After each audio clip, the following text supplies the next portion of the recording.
আমাকে ছোটবেলায় আমার মা যে মায়া করেছেন, আল্লাহ আব্বা জান যে মায়া করেছেন, যে স্নেহ করেছেন, নিজের শরীরের চামড়া দিয়ে যদি জুতা বানিয়ে দেওয়া হয়,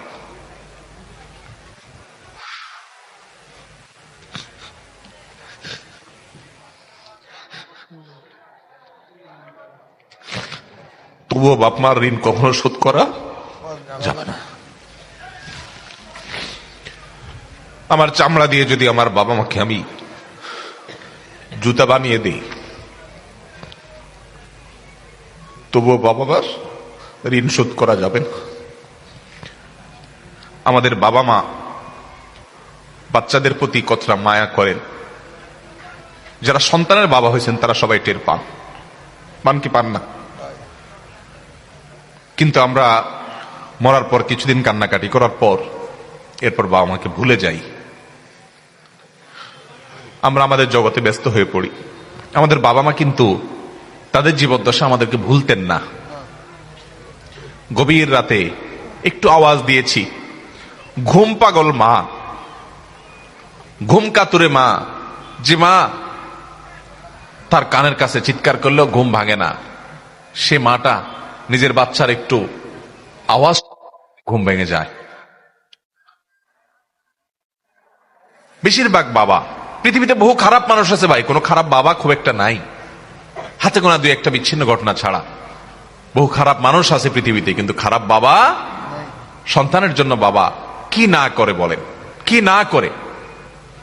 যত বাবা দেখেছেন, আপনারা নিজেরা যারা বাবা আছেন, কোথাও ভালো কোনো খাবার যদি দেয় কেউ, আপনি যদি কোনো জায়গায় যান, ভালো কোনো খাবার সার্ভ করা হয়, তো সেই খাবারটা দেখার পর যদি আপনার সন্তান থাকে, সবার আগে মনে পড়ে সন্তানের কথা। এত সুন্দর টেস্টি খাবারটা যদি আমার ছেলেটার জন্য নিয়ে যেতে পারতাম, বা মেয়েটা যদি তার সাথে শেয়ার করতে পারতাম, মনে পড়ে কি পড়ে না বলেন? কিন্তু আমরা বেশিরভাগ মানুষ বড় অত্যাচারী, বড় অবিচারী। আমাদের মা বাবা জীবদ্দশায় তো তাদের প্রতি আমরা হক আদায় করতে পারিই না, মৃত্যুর পরও তাদের জন্য আমাদের হক আদায় করা হয় না। ভাইরা আমার, বাবা মার জন্য দেখেন কি দোয়া আল্লাহ শিক্ষা দিয়েছেন, রব্বির হামহুমা কামা রব্বায়ানি সগীরা। আল্লাহ আমাকে ছোটবেলায় আমার মা যে মায়া করেছেন, আল্লাহ আব্বা জান যে মায়া করেছেন, যে স্নেহ করেছেন, নিজের শরীরের চামড়া দিয়ে যদি জুতা বানিয়ে দেওয়া হয়,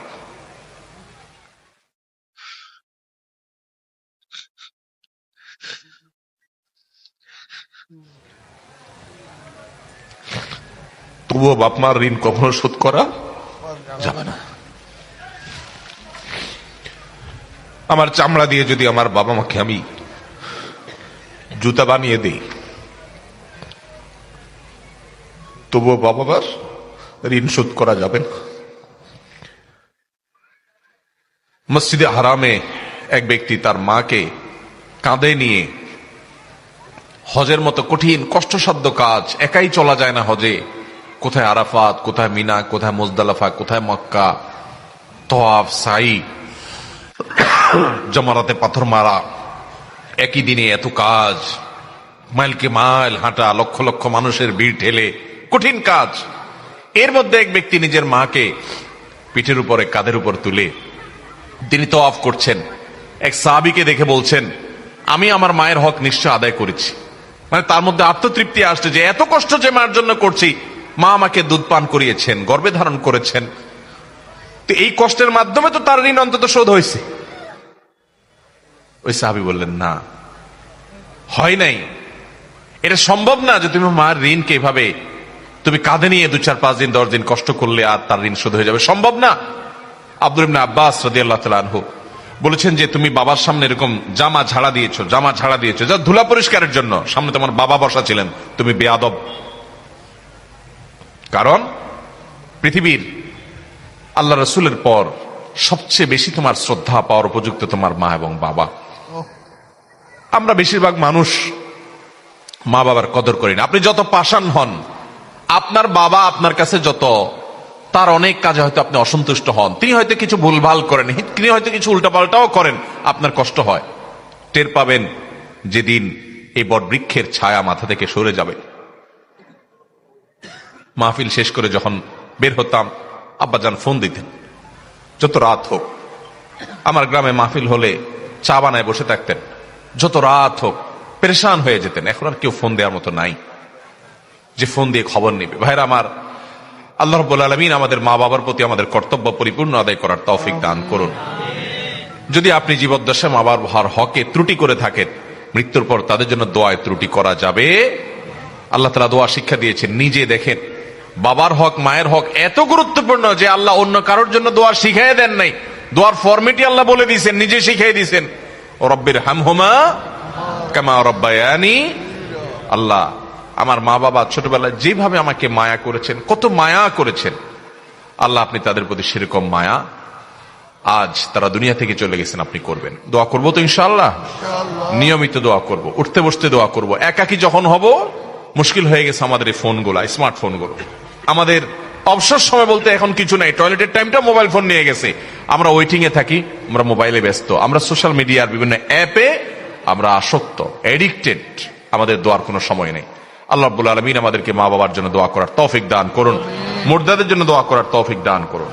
প্রত্যেকটা মুসলমান চায় যে আমার মা, আমার বাবা, আমার ভাই, আমার বোন, আমার বন্ধু বান্ধব, স্বামী কিংবা স্ত্রী, যাকে হারিয়েছি তাকে যদি একটু উপকার করতে পারতাম। প্রত্যেকটা জীবিত মানুষ চায় যে তার মৃত আত্মীয় স্বজনের উপকার যদি করার কোনো পদ্ধতি থাকতো, তাহলে সেই উপকার করতে কেউ কার্পণ্য করতাম না। সবাই আমরা এটা চেষ্টা করি, ঠিক কিনা বলেন? এখন প্রশ্ন হলো, কোরআন এবং সুন্নাহর আলোকে আমরা একজন মৃত মানুষকে কিভাবে উপকার পৌঁছতে পারি, কিভাবে তাদের কল্যাণে আসতে পারে সেরকম কাজ করতে পারি, সেটা আমাদের জানা দরকার আছে না নাই? আমার বাবা দুনিয়া থেকে চলে গেছেন প্রায় কয়েক মাস হয়ে গেল, এবং আমরা অনেকে আমাদের প্রিয় বাবাকে, অনেকে মাকে, অনেকে আত্মীয় স্বজন, নিকট আত্মীয়দেরকে হারিয়েছি। আমরা প্রত্যেকটা মানুষ চাই যে জীবদ্দশায় বাবার জন্য তেমন কিছু করতে পারি নাই। আফসোস হয় মৃত্যুর পর, জীবদ্দশায় বেশিরভাগ মানুষ আমরা বাবা মার কদর করতে পারি না। কিন্তু কদর ঠিকই হয়, সেটা কখন হয়? মৃত্যু বরণ করার পর।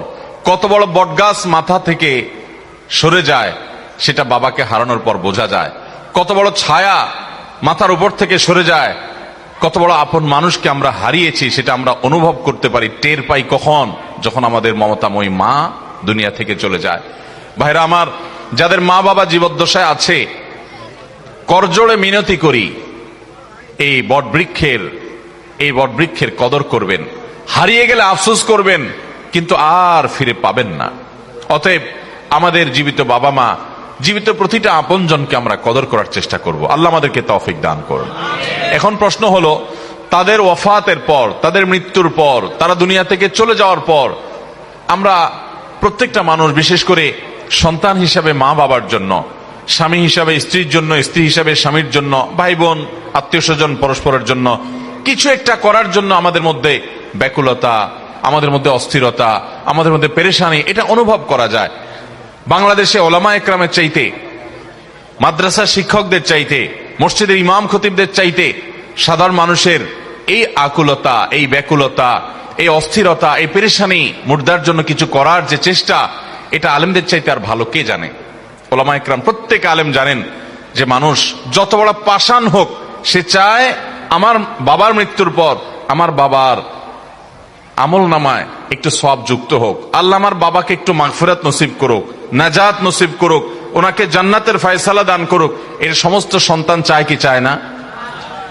যদি বেঁচে থাকতেন তো আদর করে একটু খাওয়াতে পারতাম, একটু পান করাতে পারতাম। তিনি আল্লাহর জিম্মায় চলে গেছেন, আমার আর কিছু করার সেখানে নাই। অতএব সেখানে তাকে উপকার পৌঁছানোর একমাত্র মাধ্যম হলো আল্লাহ রাব্বুল আলামিন যদি তার প্রতি রহম করেন সেটি, আর তার উপায় জানার একমাত্র উপায় হলো কোরআন এবং সুন্নাহ।